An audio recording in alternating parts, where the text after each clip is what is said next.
Uncharted Waters with Peter Miller is presented by Salt Life. Hey guys, Peter Miller here, the host of Uncharted Waters. Today, we're going to be talking about mahi-mahi fishing.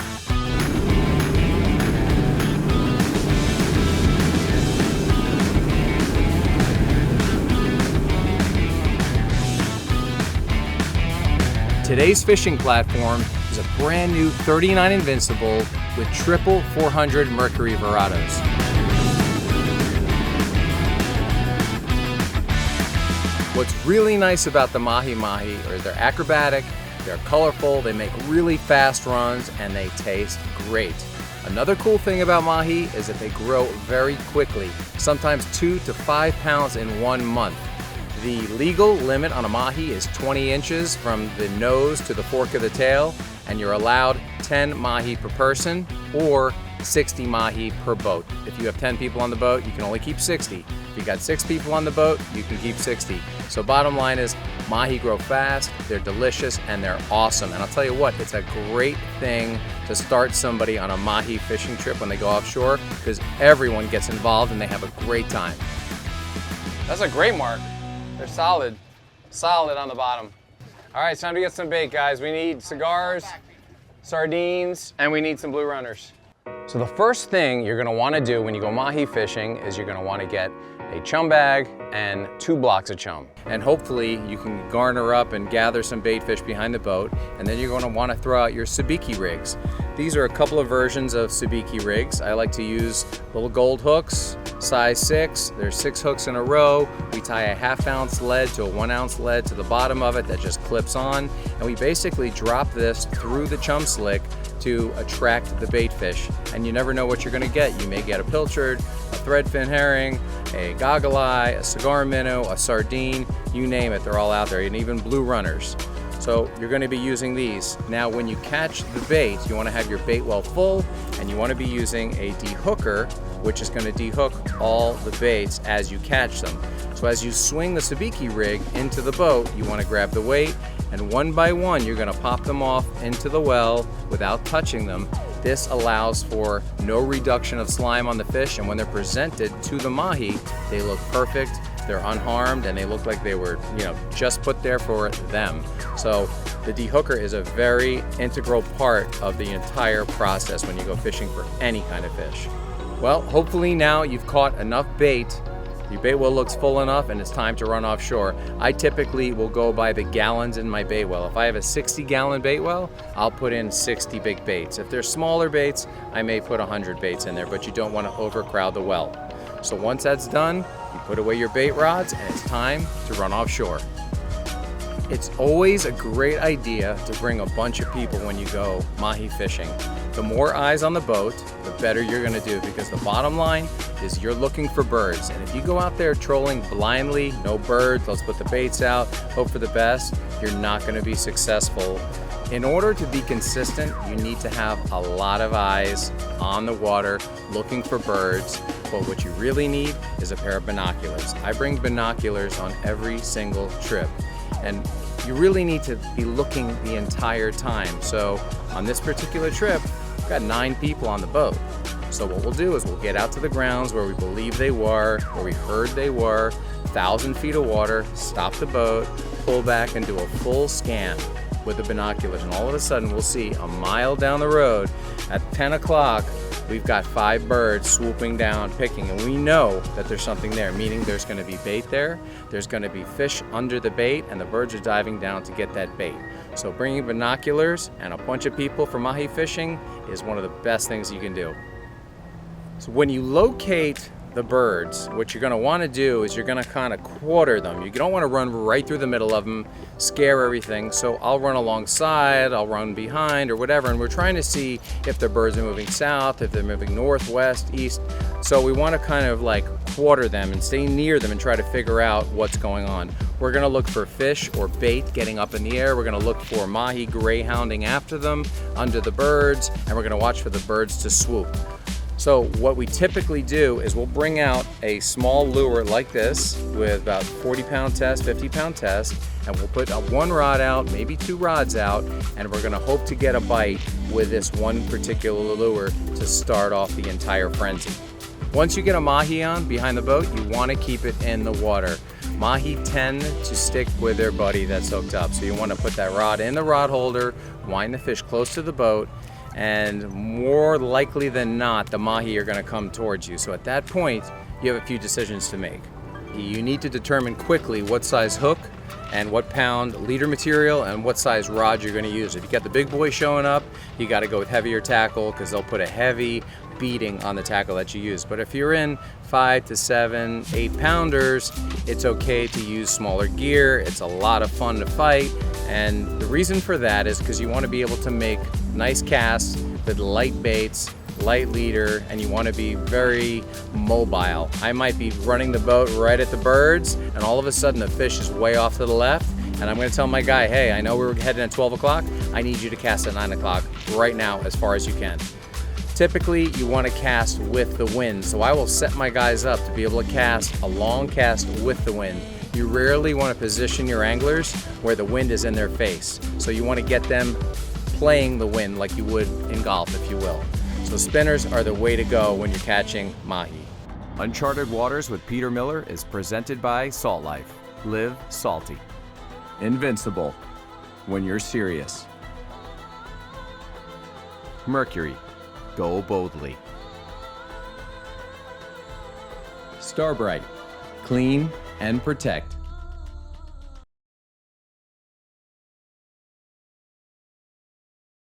What I like to do is I bring a selection of J-hooks. You always want to use J-hooks when you're mahi fishing because a circle hook, which is great for conservation and great for sailfish and billfish, is mandatory, yet it's not mandatory for mahi. A mahi typically, when they feel the pressure, they will jump towards what's giving them the pressure and they'll come at you, and it's hard to hook a fish when they're jumping at you with a circle hook. So we like to use J-hooks. In my hand, I'm holding 4 different sizes, and these will show you kind of what I like to use depending on the size of the fish. I have a large J-hook here, a little smaller, and even smaller than that, and if I have to, I'll even camouflage an entire hook with a chunk of ballyhoo or squid. When you hook on the baits, you either want to put the hook through their back or from their chin through their nose, or you can hook it through their anal fin. If you got fresh bait, you're gonna hook up.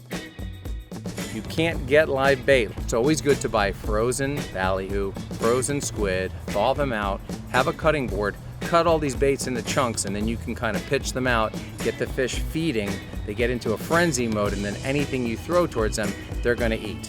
And if they're finicky, what I really like to do is go really light, and I'll go to 20 pounds straight right off the reel. No leader, no nothing.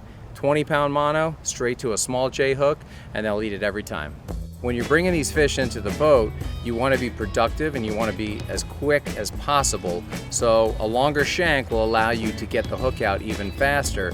Matter of fact, we'll even use the dehooker that we use for the bait to unhook the mahi. So basically, we'll dehook them right into the fish box, and that makes it much easier. You don't have to retie, and you become very effective, and that way you can catch more and more mahi. When it comes time to bringing the fish into the boat, you need to make a decision as to whether the fish is a swinger, where you're going to swing them in the boat, or is it a gaffer? Do we need to gaff this fish to make sure that we get it in the boat? If you have a 3 to 5 to 6 pounder on, it's possible to swing it into the boat. And the key to swinging it in the boat is basically taking your hand, pinching the line between your hand and the foregrip on the spinning rod, keeping about 6 to 8 feet of line out on the rod, and using the inertia of the rod, your hand holding the drag tight, and swinging it into the box, and you're going to be a winner. However, I like to take an eagle-eye view of the hook and to see where it is in the fish's mouth before I make that call. If it's in a hole where you see it's this big and it's wide open, or it's right in the skin of their lips, I'm gonna say, you know what guys, I know it's a smaller fish, but please get the gaff. I know my clients or my friends really want this fish and they want to take it home for dinner, and sometimes we may only see 2, 3 mahi in a day. Today, we saw a lot of mahi, so it didn't really matter, but that's the difference. So the key, grab the foregrip, pinch the line tight, use the inertia, swing them in. But then all of a sudden, you get one that's like 6, 8, 9 pounds. That's not a swinger. You try to swing that in, you're gonna lose your fish. that's when you say get the gaff. And you don't need to make a perfect shot, especially on a small mahi. They're typically jumping, freaking out, going all over the place, and to get a clean shot on a small mahi is difficult. On a big mahi, you can lead them, you can get them really nice in the head where you want to gaff a fish, typically. But on these smaller fish, basically just go for whatever you can get, and that's exactly what we did. Good one, man. That was a big one. So today we got a ton of swinger mahi, and then we got a few gaffers, and we had an absolutely amazing day. We caught 30 fish within 2 hours. I mean, that's considered a very, very good day, and every single fish was legal. When you've capitalized on all these fish, and there's mahi all around the boat, and you're still throwing live baits out, and they stop biting, we try, maybe we'll pick 1 or 2 or 3 more off, but generally we'll pick everything up and we'll run maybe a mile in either direction, and we'll get the binoculars out and look for a fresh pack of birds, which is going to be on a fresh pack of fish. Citizen, better starts now. Yeti, built for the wild. Fishing chaos, fish smarter, not harder. Salt Life sunglasses, see clearly.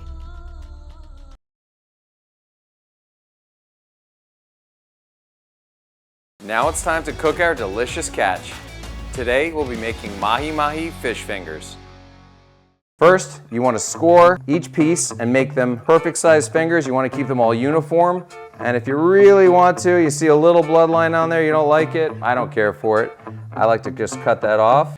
It's a very, very simple recipe, and that's why I like to do this for the kids. I've been doing it since, back in 2000 probably is when I first started doing it. You're basically going to be taking eggs, cracking them and putting them in a bowl, put a little milk in there. Then I got seasoned breadcrumbs, and we're going to dip them in the eggs, then in the breadcrumbs, and then put them in a pan with butter.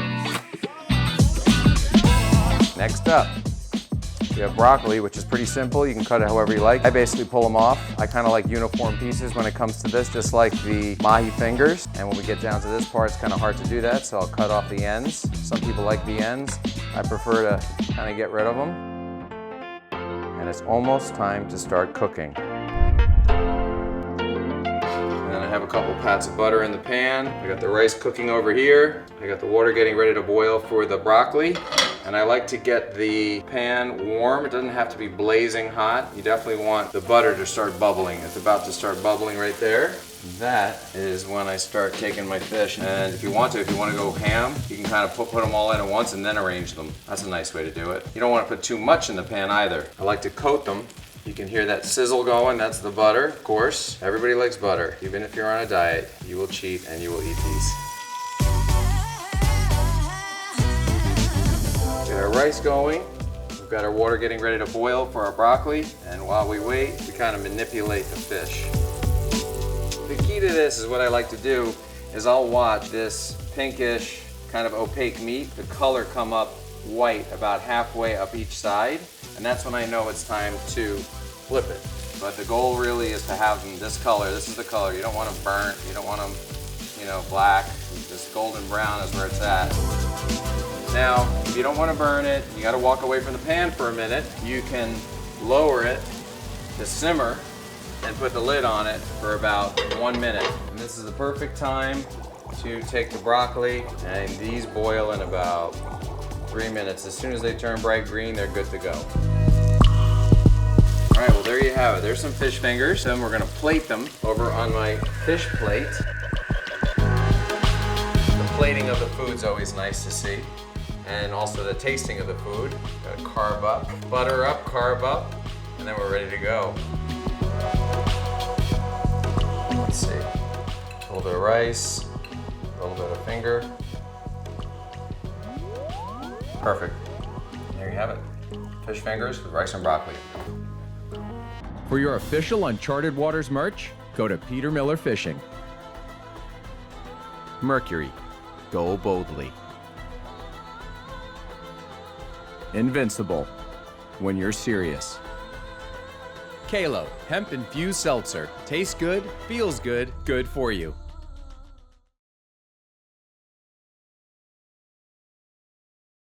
So now that you know how to catch mahi and cook mahi, I want to show you some of my favorite moments from mahi fishing, some big fish that we caught. One in particular was in the Dominican Republic with my good friend Carlos Hidalgo. We were trolling for blue marlin and this giant mahi showed up and actually hammered the marlin bait, which is a big surprise because it was a big bait, and he fought it for probably 30 to 40 minutes. These big mahi put up an incredible fight, sometimes as much as a small marlin. And when this fish was jumping, we were kind of in awe of the size of this fish. But when we got it to the boat, it was time to gaff it. So where I'm going to gaff this fish, which is typically in the head of the fish, I wound up going for the gaff shot and I got it in the mouth. When you gaff a fish in the mouth, you have no control. You'll see in this video the fish is like wagging me back and forth, and I'm trying desperately to hang on to this fish because he could come off that hook super easily. Long story short, we got this fish in the boat. It was Carlos's biggest mahi he's ever caught. It made for a great time with good friends, and I think it's the biggest fish I've seen in a long time. This next catch was in Anguilla with my good friend Sergio and Julian and Zen. We went out on this boat. It was a 54-foot boat. It was blowing probably 30, 35 miles an hour or knots. And it was sloppy. We were soaked the entire way out. There was no place to seek shelter from the water coming in the boat. And when you get that much action on the way out, you're kind of burned out by the time you get there. So the reward is hopefully catching a big fish. And on this particular trip, we got out to the grounds, we got out to a great area, we put the baits out, and immediately we were rewarded with a 30-plus pound mahi. Julian's biggest ones he's ever caught. And of course, I love to gaff it, but odds were not in my favor. It was super rough. I had a short gaff. The boat was rocking back and forth. Big fish, and it was a tough one. But luckily, everything aligned, and I was able to stick the fish in the top of the head where you want to get him, and I was able to get him in the boat. And of course, celebration ensued.